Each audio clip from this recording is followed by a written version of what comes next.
Hey everybody, it's JT, and if you are hearing this, you have once again tuned into the Consequence of Habit podcast. Hey guys, I mentioned that we had a giveaway. I'm following through with it, man. We're giving away some Athletic Brewing beer. And all you got to do is call my new hotline. I don't know how hot it is, but I have a phone number now, which is another thing I'm excited about. People ask me, hey man, how's your podcast going? And I go, I don't know. I have a giveaway. And I have a phone number for it now. So you tell me. So if you want to get yourself if you want to try and get yourself some free beer, go ahead and call 252-557-9012 and tell me about your habits. I'm going to listen to some habit suggestions. So if you have something that's bringing value to your life, it doesn't have to be some groundbreaking giant thing, just something that's making your day a little bit better, a little more productive.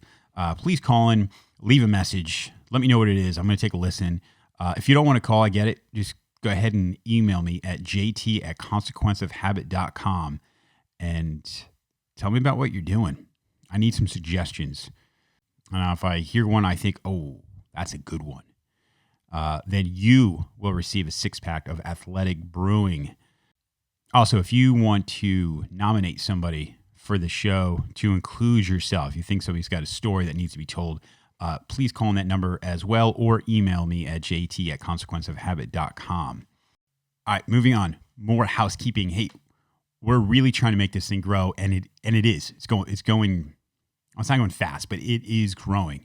But my ask of you is to help facilitate that. If you could share this thing with a friend, word of mouth it's huge. I mean, I think it's honestly how this thing is growing. And I'm gonna be 100% honest. Not many people in my close circle even know I do this. Now, this thing is growing organically on its own because of you guys sharing it. So if you could continue to do that, if you could share this thing, I would greatly appreciate it.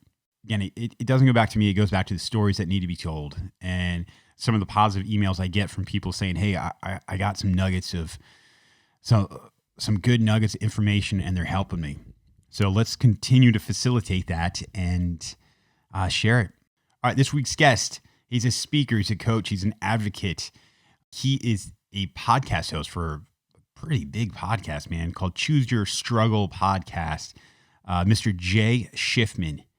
Man, Jay's a professional.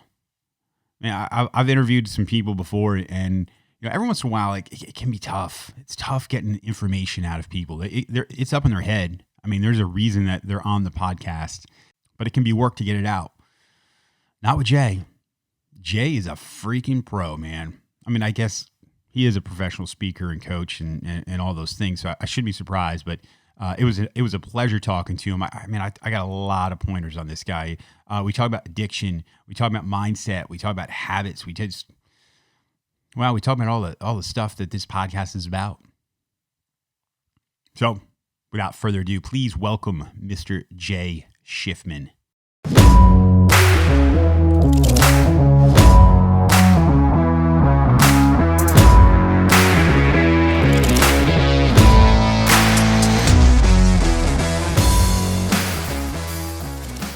All right, this is JT here at the Consequence of Habit podcast. We are here with Jay Shifman. Jay, man, I appreciate you coming on.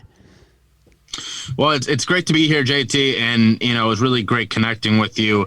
Any chance I get to talk about these issues is one that I jump at because I think they're so important. But when I get a chance to talk with someone who gets it, that's even better. There is something about talking to your own, right? Like, so if you go to see a counselor or a therapist or something, it's always, for the most part, that's a one-sided thing. And when we start talking about mental health, and when we get into things like addiction, there's a lot of barriers that are broken down when you start talking to somebody who openly admits some of the same struggles. So I'm excited about this one. And most of the podcast listeners know my background, know my story in my own struggles. Jay, can you just give us a rundown of one, where you're from and how you got to where you are now? Yeah, so I'll do the short version because I am a public speaker. So I've got the hour version. I've got the half an hour version. I'll give you the 5 minute one. I'm from Cincinnati, Ohio, born and raised there. I currently live in Charleston, South Carolina. But as I was just telling our wonderful host here right before we came on, my wife and I will be moving to Philadelphia in the spring. So we're very excited about that. I am going on 11 years in recovery, and that experience is not the one that most people are used to.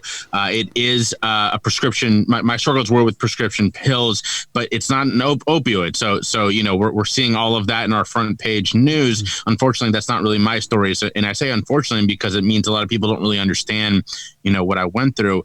What's really sad is that my story isn't unique, and that was I was misdiagnosed as a teenager with a pretty serious issue of mental health. And I have struggled my whole life with my mental health. Depression and anxiety have been my best friends since I was little.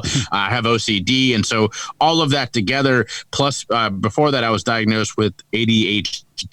And you take sort of the underlying issues that I do have, you take the developing teenage brain, which we all remember puberty. It's not fun.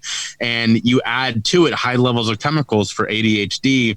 And it creates a perfect storm. It creates a perfect storm inside the brain, and that perfect storm can include some pretty disastrous side effects. Now, unfortunately, for me, unlike for a lot of people, my therapist didn't look at that and say, oh, well, those are side effects. He looked at that and went, those are signs of a larger issue. And he called that issue bipolar disorder. So by my late teens, I was being treated for that as well. And by my early 20s, I'm completely dependent on my medication. I'm taking handfuls multiple times a day. At 23 was when I finally sort of gave up. And I attempted suicide twice. I overdosed and thankfully survived my overdose. I wound up in a lockdown unit for 3 weeks and then a long-term care facility for 3 months, followed by an eventual detox. And my detox took me about 4 months because it's what we call step down, where you take a little bit less at a time until you finally get it out of your system. Because unfortunately for me, I had so many drugs in my system that going cold turkey would have literally killed me. So that was sort of the rebirth moment, was 2010. And like I said, I've been going on 11 years now. And in your recovery, at some point, you started talking to others about it, right? And that's right. I love that. I love the fact that, one, you're able to find your own path to sobriety and all that comes along with that. But then, you start dragging other people along with you. How long were you sober before that process started for you? So I am not 100% sober. I belong more towards the other side, whereas that I am, I don't touch prescription pills. Don't get me wrong. Okay. I've had doctors try. In fact, I was on a call not long ago and I just told this story, and I tell it very quickly because I think it's so important to make this specification.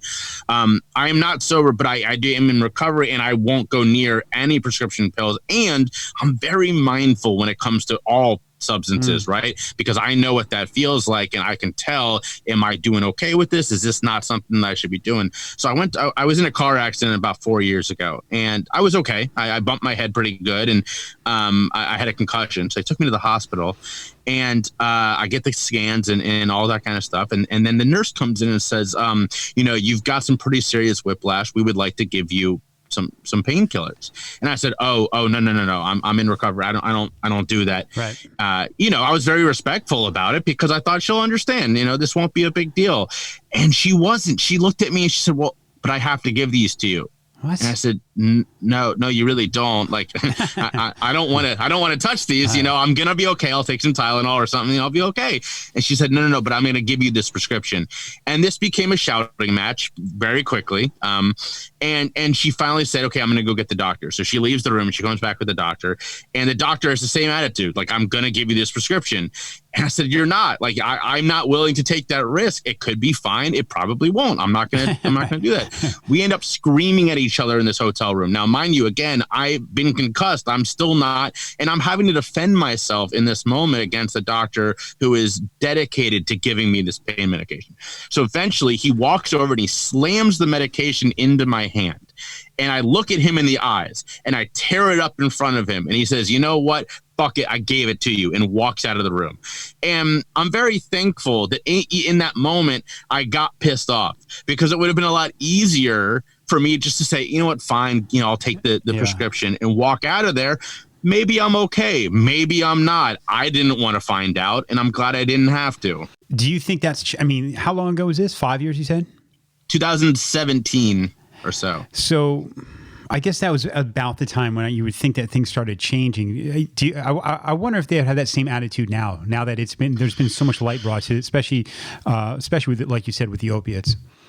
I definitely agree with you. I think it will have changed. I do think that there's still this fear on the part of doctors. And I've done a lot of studying on this because I'm fascinated by drug policy, by drugs, period, and how we approach them in our society. And it all goes back to the same place that the opioid epidemic came from, which is that pain is the fifth vital sign movement in medicine, which was where we taught doctors for a good decade and a half that there was a fifth vital sign, and it was a person's pain. And the most important thing was to help a person get rid of pain, and kind of not so secretly, because they were afraid the person may sue if they didn't do that. Yeah. And so that this doctor, I truly believe, is not a bad person, but he was trying to do what he thought was right to protect himself, protect the hospital, because the last thing they wanted was me to walk out of there in a lot of pain. And I don't know, some lawyer say, did you get the treatment you deserve? And I go, no, I'm really in a lot of pain. Next thing we know, there's a lawsuit. Now, I wouldn't have done that, but who knows who would have. So he definitely steered way too hard in the wrong direction there. But I also don't think it's so simple to say, well, he clearly was acting out of bounds, because who knows? I'm not a doctor. I don't know what goes on behind the scenes. Yeah, just like he doesn't know what your addiction looks like. You know what I mean? So you both Great point. Right. Great point. So I'm interested by this. So you say you no longer take prescription pills, but you are right. Not sober. So walk me through that. How does that work? Yeah, so sobriety is a wonderful thing for a lot of people, and I myself was sober for a good amount of time when I got in recovery. Now, I should say that I had, because as I just told you my story, it's a very different one. And when I first got into recovery, I didn't really recognize myself as being in recovery. I saw this experience, and it wasn't like, I used a lot of what we would call illicit drugs towards the end, but my biggest issue is something that was prescribed to me. It was legal. My dealer was my doctor, So I saw this experience that I went through, and I kind of had, to use an analogy I've used before, it was sort of like a car accident where I got through it, and I'm sitting on the other side going, wow, that was horrible, but I'm through and it's over now. And you don't then see yourself as a driver if you've been through a car. It's a very one-time only sort of thing. That's how I viewed my experience for a while. But because of what these drugs did to my body, I was like, I'm going to be free and clear of everything for a while. I didn't drink coffee. I didn't do anything because I wanted my body to heal. Right. And then after that, I started saying, well, I wonder, I've never had an issue with alcohol. Even when I was in my partying days in college and I was in a fraternity, I would drink like an idiot sometimes, but I didn't feel the need the way I did with my prescriptions, where I couldn't just take one. I literally physically and mentally was dependent on these medications. I never felt that way for alcohol. So, a couple of years into my recovery, I was like, okay, I'm going to try drinking. And I'm really thankful that I've never had an issue with alcohol in that way. I do have, like a lot of us do, that addictive personality. And so I'm very mindful, if I have a drink tonight, I'm probably not going to drink tomorrow, or definitely not the day after, because I don't want to tempt it. And I want to make sure I'm doing it in a mindful and safe way. And I'm really lucky that I've been able to do that. And that doesn't work for everybody. And I also know that if I am not mindful, there is a risk of that developing into a problem. But here I am, like I said, going on 11 years, and I've done pretty well so far. I think that's a really important point is that this is an individual experience, and to try and blanket everybody with one Definitely. solution. And don't get me wrong, there's a lot of people that they need that. So for me personally, I knew that alcohol does not fit into my life anymore. And that was a really hard decision to make. But that was my vice. So I knew that no longer was that going to be part of my life. And I think it is important for everyone to start to figure that out. And even within the world of recovery, of being, I don't know if it's open-minded or at least accepting of the fact that everyone's journey is their own. Because there's a lot of programs, man, you say those words, man, and you are going to get, I mean, I was at a meeting one time and my daughter was coming home from college and she wanted chicken marsala. So I was buying marsala wine to make chicken marsala. And it was the first time I'd had wine in my house in probably close to a year. And I just said it, like that's the whole point of a lot of meetings is just to express yourself. Man, the kickback I got, I mean, wow. And I know that it's almost like that doctor. My best interest was in their mind. Like they want the best for me, but for me, it wasn't. It was something I could handle. And there's nothing wrong. That's not being strong or somebody else being weak. It's just everyone is different in that process. You mentioned ADHD, and I've had on other people dealing with addiction. I'm ADHD myself. If you look at the statistics, I think it's like something like 70% or something. It's huge. Yeah. It's a real problem. And I think especially now, I don't know how old you are. I'm 45, but ADHD was not looked at the same when I was younger. And there's this theme of people feeling lazy, feeling stupid, and escaping from that later on in life.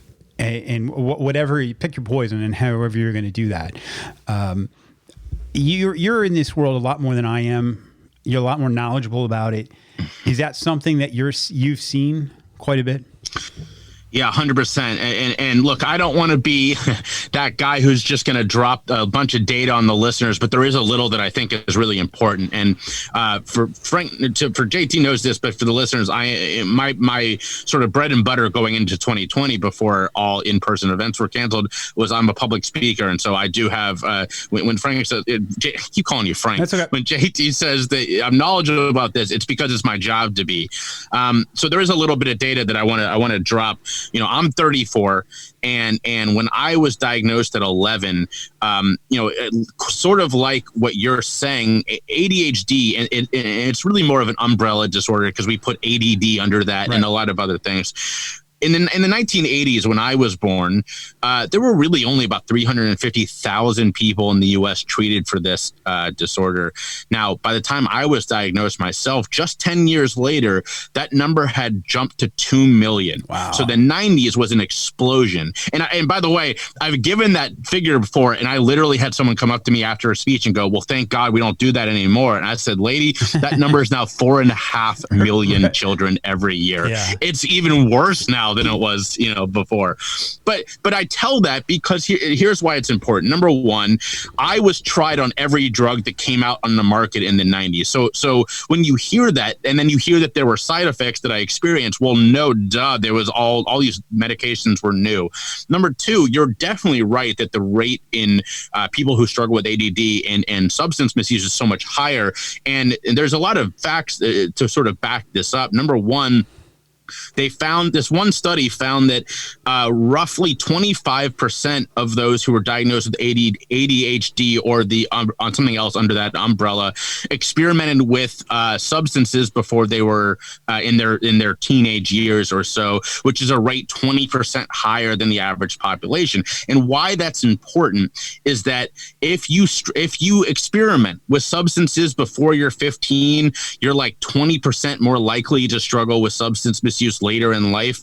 If it's before 13, it's astronomically higher. And if you wait until you're in your 20s, that number is like 2%. Really? So we know that our brains they take ADHD, or really any high level of medication, the same way inundating a developing brain does with alcohol or any other substance. So I'm not saying that me taking a bunch of ADHD medication is just as bad as me snorting a bunch of cocaine every morning. But what I am saying is that the way it interacts with the brain and triggers some of these things that we now know can impact your more likelihood to struggle with substance misuse is astronomically higher. So if you are like me, if you are like most people who struggle, and there are other triggers as well, you are almost guaranteeing that that person is going to struggle with substance misuse. Now, you could take these medications and be completely fine, and that just means you're lucky and you don't have the other factors in the equation toward substance misuse. But if you have other ones like I do, and one of those is underlying issues of mental health, like I mentioned, anxiety, depression, OCD, those make you a higher chance of struggling with substance misuse. And then you add in these things like early onset experimentation, or in my case, being prescribed high levels of chemicals at an early age, you're basically saying this is going to happen to you. So instead of doing the right thing, which is, and let's talk about what that may look like, how we can work on, backing you off if you're starting to show signs, none of that happened. I didn't get any education. And so when I started to struggle, I had no idea. And even when I was at my worst, I knew the drugs were a problem, but I didn't identify as someone struggling with substance misuse because I had a therapist telling me that, you're supposed to be taking these drugs and they just must not be working. We got to try new things. So it is sort of a disastrous consequence of not enough education and a therapist who, quite frankly, was sort of doing some criminal stuff. Yeah, that's scary stuff, man. When your drug deal, if you have to pay a copay to your drug dealer, there's something wrong, man. I agree. Although I will say it was very nice that I didn't have to get out of my car. I would drive through that CVS drive-through and say, "I'm here for my drugs," and they would go, "Great, here it is." Yeah. And so, yes, I agree with you. The copay part is scary, but the ease of getting it is way nicer than other drugs. Hey, when you started distancing yourself from your prescription medication, you go to a detox. Was that followed by some other type of program, like a 12-step? Were you getting to the bottom of why you're doing things, or was it more of a physical dependency for you? That's a great question. And I will say, so when I was in the long-term care facility for 3 months, and that's where I decided I wanted to get off of medication. And I have all of my records from this period, or all the ones that were available. Some places destroy records and all that kind of stuff, but I have what I have. And one of the things that I have is my in-house therapist from this long-term care facility, and you can read in his notes the day that I walked in and asked him if I could get off all my medication. And he's flat out against it because, this is their job, is to keep me on this kind of stuff. And he says the only reason he would let me get off it is if I started over with a new regimen and we tried something else. And that's not what I wanted to do. Like, you understand that. I wanted to try being completely off this stuff. So I checked myself out and I go to live with my grandmother, who will let me sort of go through detox while living with her. And I go to a therapist there only because step down detox can be very dangerous if not done right. And so I had a therapist advising me on how quickly I could step down and that kind of stuff. During that period, I tried to go to AA, and this was in Arizona, in a small town called Cornville, which is outside of Sedona, if that tells you how small this town was. And I go to this AA group, and there's like 5 or 6 people there. And I walk in here, I'm a 24-year-old struggling with prescription pills. And all these other guys are older dudes who, are been drinking their whole life, or now off alcohol and all that. And to say that they were like, "What the hell are you doing here?" is an understatement. It did not mesh. And it's not their fault, right? They all were doing their program and I didn't fit in their program whatsoever. So I didn't go back to AA after that. And that is the piece that I did miss in my recovery. And when I talk about this, I make that very clear that I wouldn't advocate my recovery journey to anybody because I did it alone, and I didn't have anybody, walking me through great questions like that. So when I physically and got the drugs out of my system, the low level, issues and all that kind of stuff was still there. And that took me way longer to get over. And I truly believe that when I started speaking about this 5 years into recovery, it was because I finally got to a point of healing, that I got to a point where my maturity that had been denied me, like my literal mental maturity that had been denied because of how many pills I was taking and how my brain actually just didn't get a chance to develop the way that it should have during my teenage years because I was on so many medications. That plus my emotional maturity and my body, all of that caught up with each other. And I was able to sort of go through some of these things with the help of a therapist finally to reach a point that healing could happen that was much later than it would have if I had the support of a supporting group. But because I did it alone, I didn't have that support. So it took me a lot longer and it was a lot more work on my part. Yeah. Yeah, that's a point that I've thought a lot about was, I grew up I grew up around alcohol. It was constantly in my life. And I took right to it because that's what you did. And I honestly think, man, I have a bad case of arrested development. And this whole process has been trying to get past that. Everyone says, hey, man, I still feel like I'm 22. Well, I legit felt like I was, 18 in my head. And I'm not talking about physical. Like I'm feeling as if I had just numbed enough for long enough that there was a lot of that, they talk about that whole prefrontal cortex developing, man. And I think I just pickled it. It was just pickled for a long time. And I'm in the process now of trying to get it right. So you sip. Well, but the beautiful thing though, JT, is that you're doing it right, because there are a lot of people who go through what you go through, and by the way, I'm actually working with a client right now on this very thing, and it's not really their fault, but their mindset is that, well, that's it for me, that I did this, and this person is younger than me, but they've sort of set in that this is just defines them. It's who they are.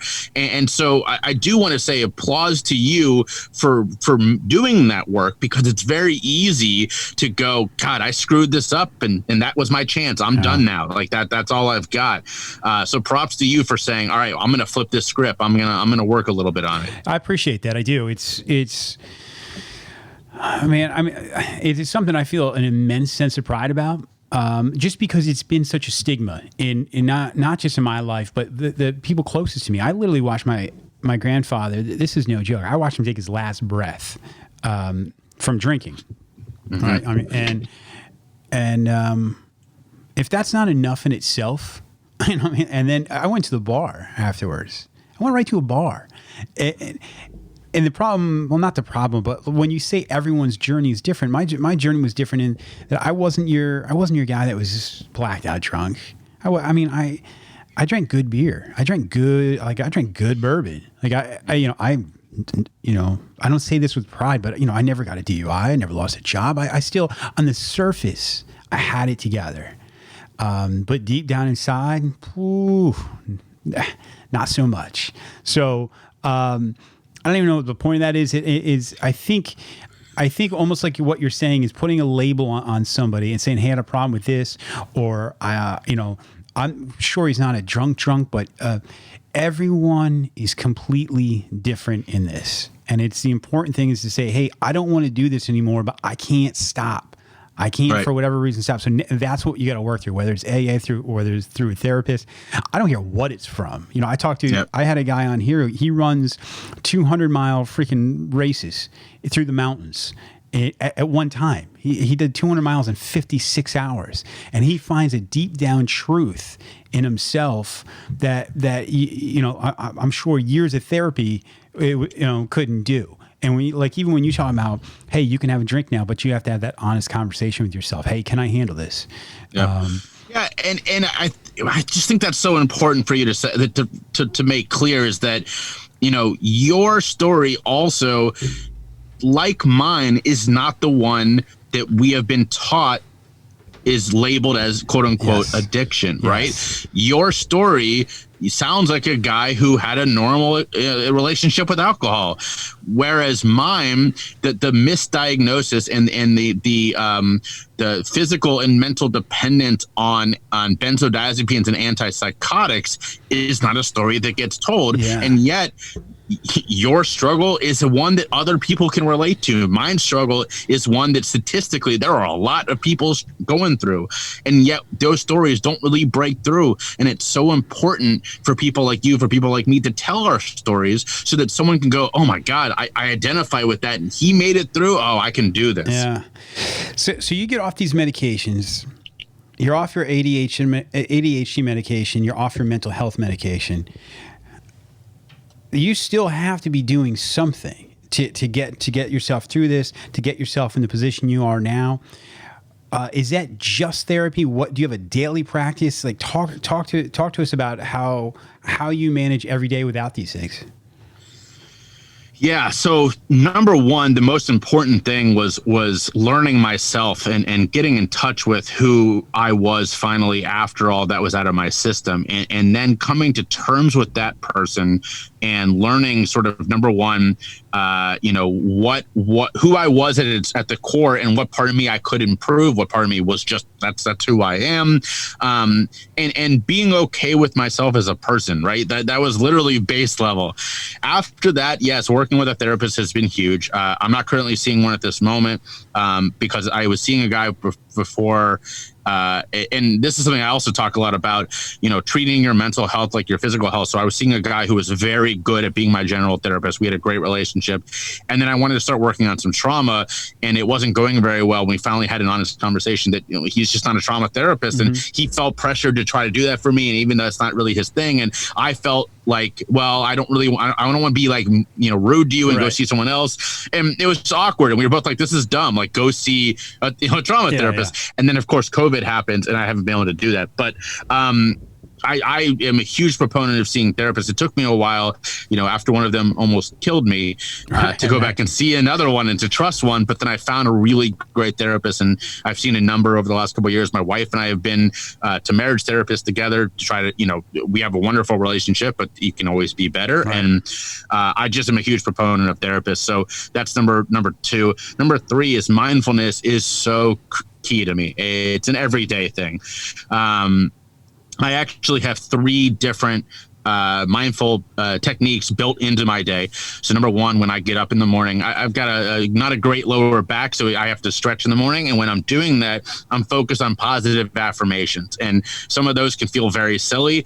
You're just kind of pumping yourself up, and it can feel dumb when you're just telling yourself good things. But it's so important, because when shitty things happen throughout the day, if you're already headed on a downward slope, you're going to keep going downward. But if you can catch it and go up first, when you get knocked down a little bit, you're not going to be as far down. So that's the number one thing I do every day. Number two, at lunch, I have a reminder on my phone. It's a daily check-in, and I just sit down and sort of, it's like half journaling, half meditation, where I see what's going on in my head. I get it out. I write it down, and then I can deal with it. I can learn about what's going on in my head. And, a lot of that's very, very normal. A lot of it goes, oh, I didn't realize I was carrying that resentment or that anger or that whatever. So knowing that that's there is crucial. And then number three, at the end of every day, I look back on my day and I rate it. And I do that for 2 reasons. Number one, the way you go to bed can color your day. And so, if I just had a fight with my wife, or if last night, literally as we're getting into bed, my dog peed on our bed. She got freaked out by something. And so we had to do we had to clean everything right as we were getting into bed. And that could have colored my entire day. Oh, this day sucked. Well, no, it was a bad moment in an otherwise good day. So doing a review like that is super helpful. But also, as someone who struggles with depression, I rate my day so that, if I'm 3 or 4 days in a row where I just feel like, oh, the world sucks, I've never been happy, all of this is terrible, I can literally go back and look at my phone and say, nope, okay, it's only been 2 days in a row. Right. Before that, everything was fine. Clearly you just need to spend a little bit more time figuring out what's going on, what's causing you this feeling, and it's a great way to get out of that depression.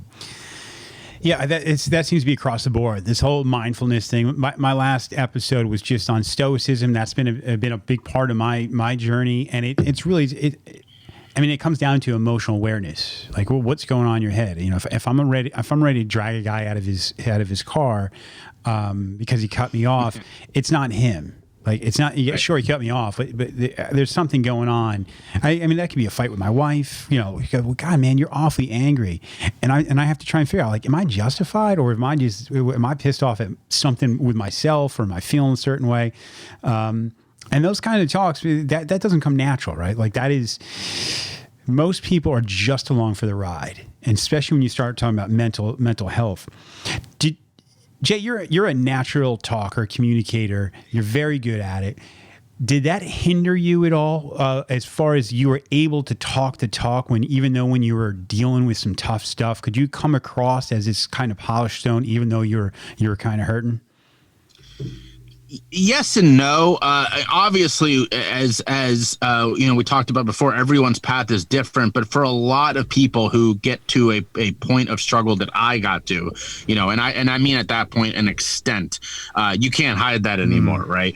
And we go from being like you, nobody really could tell because it was more deep down and not really the cracks weren't really showing, to a point of no return where, good Lord, you know, everybody knows, like everyone other than you knows how bad it is, right? So when I got to that point, you know, obviously there was no hiding it. But before that, 100%. And in fact, the first speech I ever gave about being in recovery, I talked about that, and I said, you know, there were friends of mine in that room who never knew that I had struggled because I had just disappeared. You know, they didn't know why. And it was because first I was basically not getting off my couch, I was struggling with substance misuse. And then I was in the hospital, and then I was in a long-term care facility, and then I was entering recovery. And so I never told them. They just knew Jay disappeared one day and was gone for almost 2 years. Yeah. And so in that respect, that was sort of a shock to a lot of them, that they had been around while I was leading up to being at a really bad place, but I was already struggling and nobody knew. And part of that is the stigma around this issue, right? If I had cancer, everybody would have known. I would have told, you know, unless you're Chadwick Boseman and you're keeping all that stuff completely to yourself, which, by the way, that story is absolutely insane. Right. You know, other than that sort of situation, people know because you talk about these things. You talk about, you know, my aunt currently has cancer and she's fighting it incredibly well. And my whole family has talked about it. Yet when I was at my worst, nobody talked about what was going on with me. It was just, oh, Jay's really struggling. Yeah, right. So that's also a big part of it. It is. It's really unfortunate because, you know, I've had people I love very much, and they could be dealing with some type of mental health issue, and it's like you said, it's almost hidden. But if they needed insulin because they had diabetes, then that certainly wouldn't be a problem. So, and it's important. It's important for people to know, like, you know, some people, it's just chemically, that's just the way you are. Just like some of us are chemically, you know, some people can draw really well, or there's just certain things that it's the way you're born.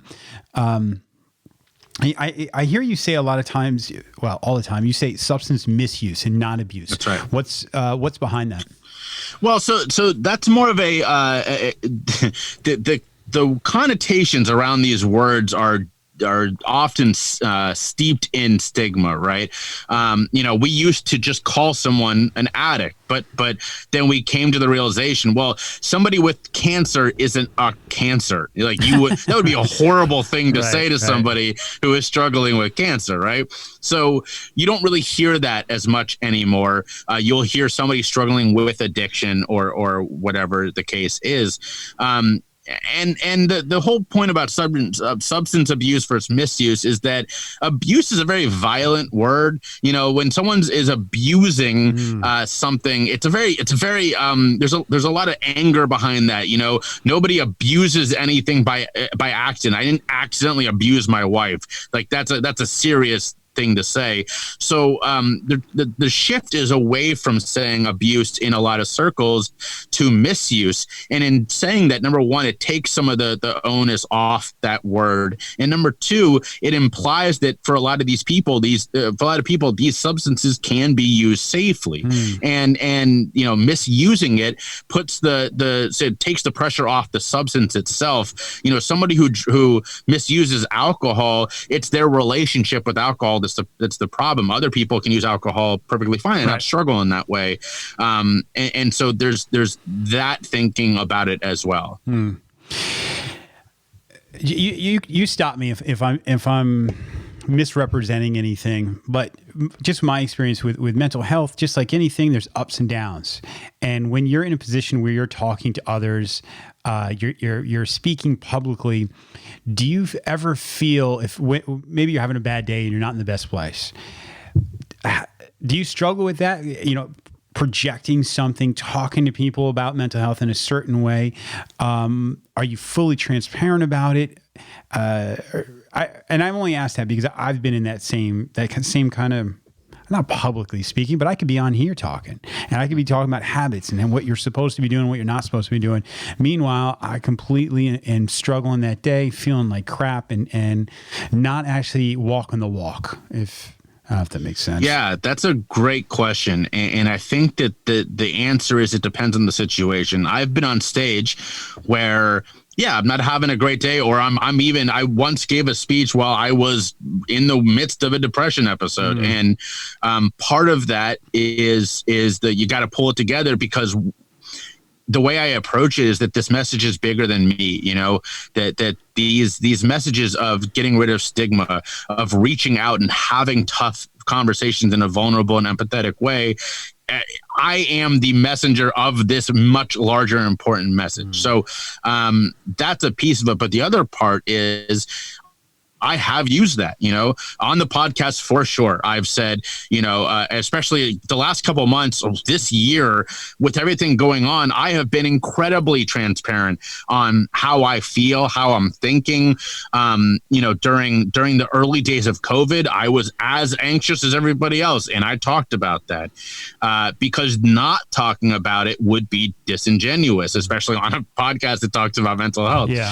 I did give a virtual speech earlier this year where I sort of added some brevity about this, that, I would love to be in person. This was originally supposed to be an in-person speech. And so, obviously I talked about how it's good we're still doing this, because this is a topic that we all need to be talking about. I don't want to, and I was honest in the sense of saying, I don't want to project that I have it all together. I'm just as anxious about all this as y'all are. So there is a level of openness that is sort of it's a benefit to what I'm talking about, because it creates that connection that not addressing it would be sort of does he recognize what's going on around everybody else right now? Yeah.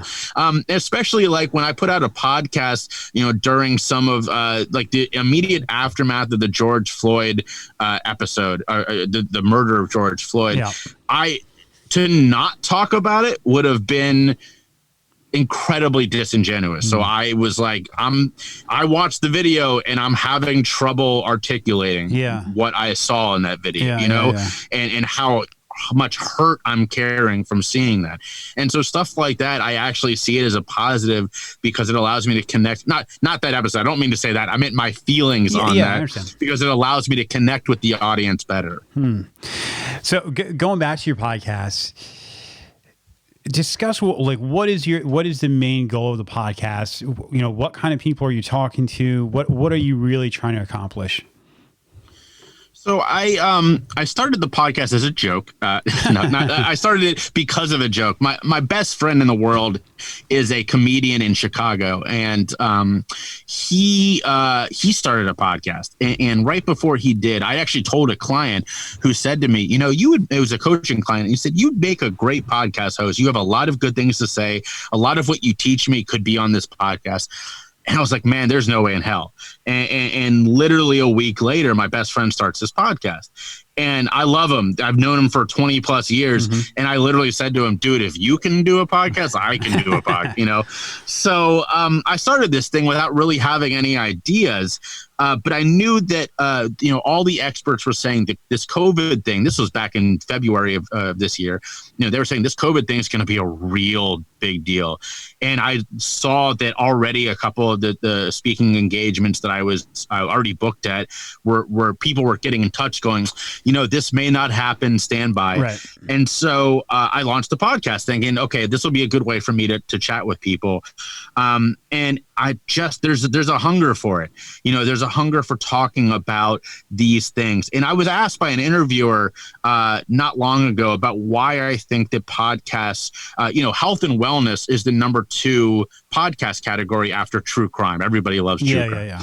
And they were wondering why. And I said, quite honestly, it allows people to investigate things, you know, that are stigmatized, sex, mental health, substance misuse, all these kind of things that we don't talk about, but people are curious about. They have questions, and they can do it in a private and safe way. They can do it while driving, you know, nobody else is in the car. They can do it with their headphones in. You know, my wife could be listening to something right now in the other room, and I have no idea. Yeah. And that's a great way for us to learn and investigate things that we may be a little ashamed about or scared to talk about. So I've been super lucky. The podcast has just taken off, and I'm very thankful. I'm thankful for my listeners.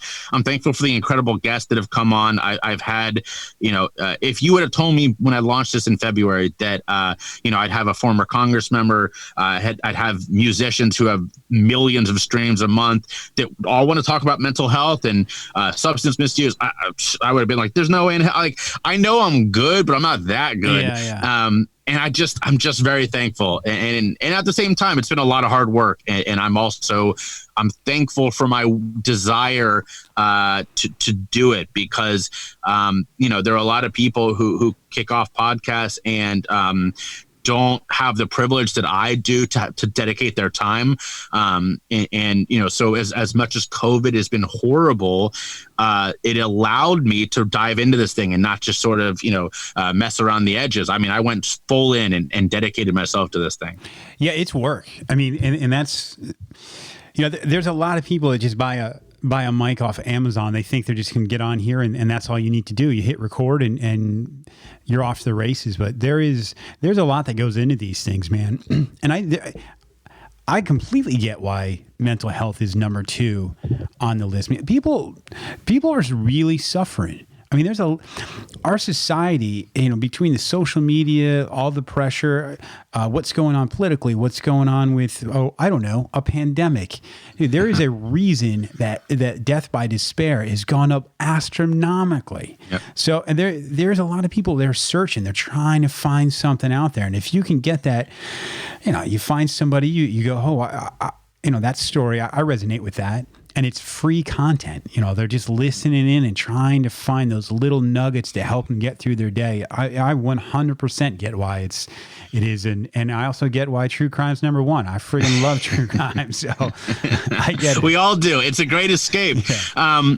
And you're so right. So the death of despair thing is so interesting to me because we are focusing on it and we're overlooking, you know, yes, we talk about how we have to create better connections. We have to whatever. The one piece that those articles never talk about, and Nicholas Kristof, who writes for the New York Times, but more importantly has written a lot of books on death of despair, and is sort of the leading guy on this right now, rarely, if ever, mentions the word stigma. And it's because it's easier to focus on things you can fix than it is to talk about something that is plaguing all of this. A lot of those deaths are preventable, and all it would take would be someone to reach out and say, hey man, you know, you seem like you're struggling. Do you want to grab coffee? Do you want to talk? Obviously not during the pandemic, but you know, in knowing how to approach somebody who you are afraid may commit suicide. Over the last decade, the U.S. is number 1 in the world in deaths of substance misuse, and we're in the top 20% of suicides. We are we're supposed to be this number 1 country, and yet 125,000 100,000 Americans die every year just from those two causes, not from everything else that goes along with struggling with mental health and substance misuse, just those two. And if that number is hard to conceptualize, so I always tell this, that's the size of Topeka, Kansas. Wow. So if every year Topeka, Kansas just disappeared, eventually that would be front page news, probably year one. And yet we're not talking about this. And that is that stigma at play, is that people are still afraid to talk about these subjects. Why is that, do you think? Well, so we've had two reasons. Number one, when it comes to substance misuse, we've been taught forever, and I do mean forever, longer than our grandparents have been alive. The United States has taught that those who struggle with substance misuse are quote unquote other. And in fact, this is like a really nerdy habit of mine. I love drug policy because it's fascinating to me. The very first drug law in the United States was explicitly in the law anti-Asian. It says it right there that they are outlawing a form of what's it called? Smoking opium, and not the opium that's in white people's medicine cabinets, only the smoking type, because the smoking type was used by Asian immigrants. It says it in the bill. And that's also the 1920s at work, right? That's just how we used to talk and think. But that is also not out of line with the rest of drug policy. We have always taught that those who struggle are other. And when it comes to mental health, it's no different, right? And part of that is that there by grace of God go I feeling. It's a lot easier to say, well, I would never struggle because I'm X, Y, or Z, than admitting this could happen to all of us. So that's number one. On suicide, unfortunately, there's a misconception that if you talk about suicide, people are more likely to commit suicide. And that's flat out false. The nugget of truth in there is a nugget of truth. And that is, the more the media shows a method of suicide, right? If a famous person hangs themselves or whatever the case is, you do see copycats because people go, oh, that works for them, or this famous person did it, I'll be whatever the case is.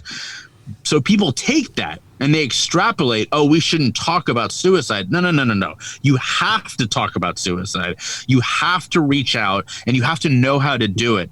And I'm very, very lucky that I've now been trained twice in what's called mental health first aid. It's basically the same thing as first aid, except for mental health. And so it's for, it teaches you how to reach out to someone that you may think is going to commit suicide, somebody who's just been through a trauma, of how to talk with them in that moment.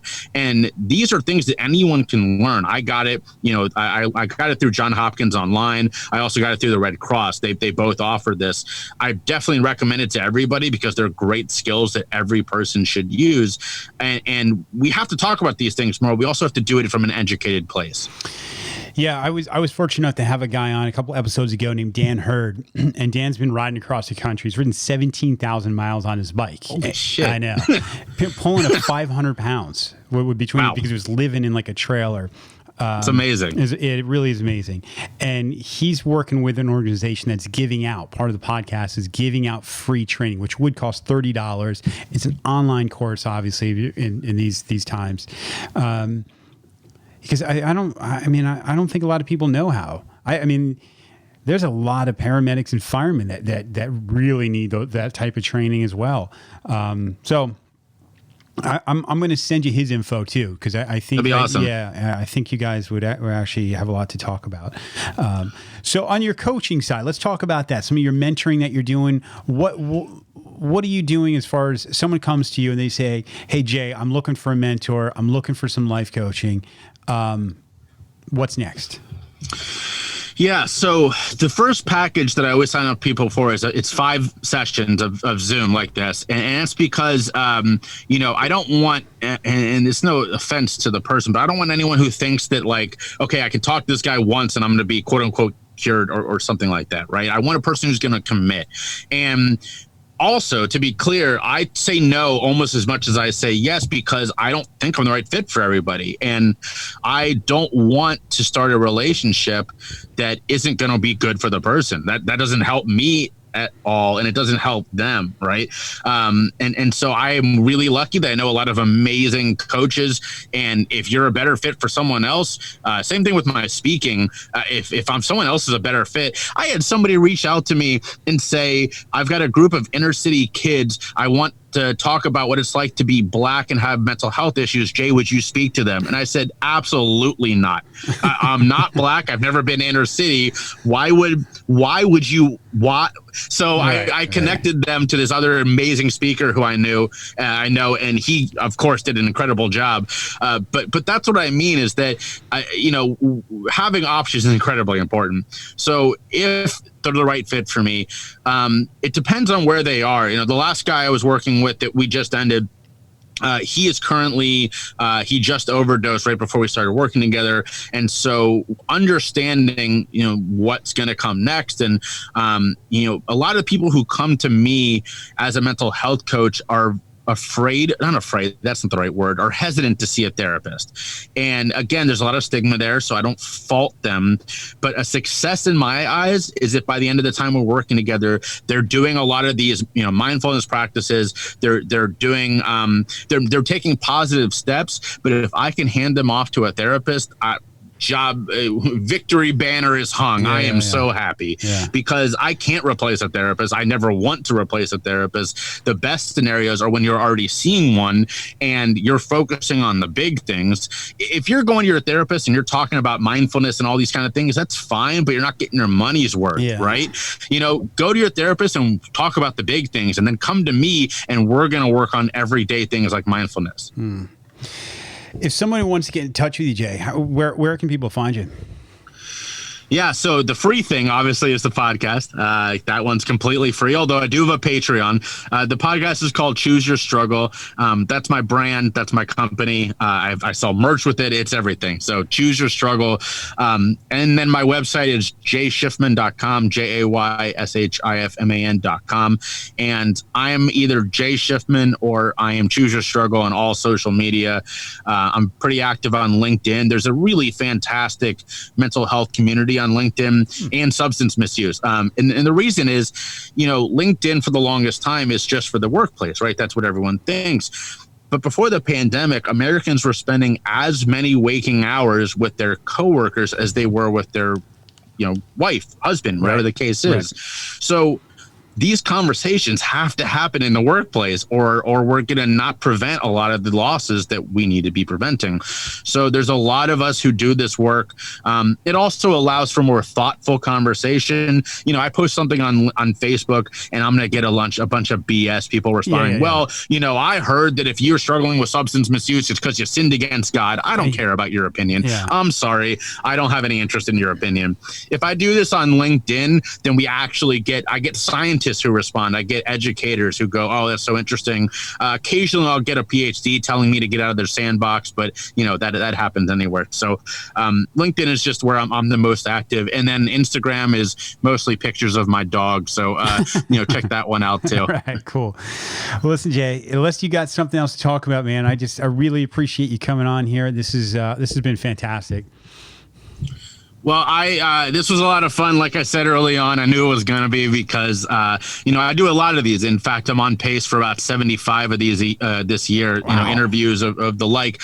But some of them are a slog, man, because people don't really get it, and it's like rudimentary math. It's doing 3 + 2, and then there are other conversations like this one where we can actually talk about real things because the host gets it, and I don't have to spend time explaining things, and we actually get to have a good conversation. So I really appreciate it, JT. Yeah, cool. Hey, listen, let's do this again, and you said you're coming up my way here soon, so.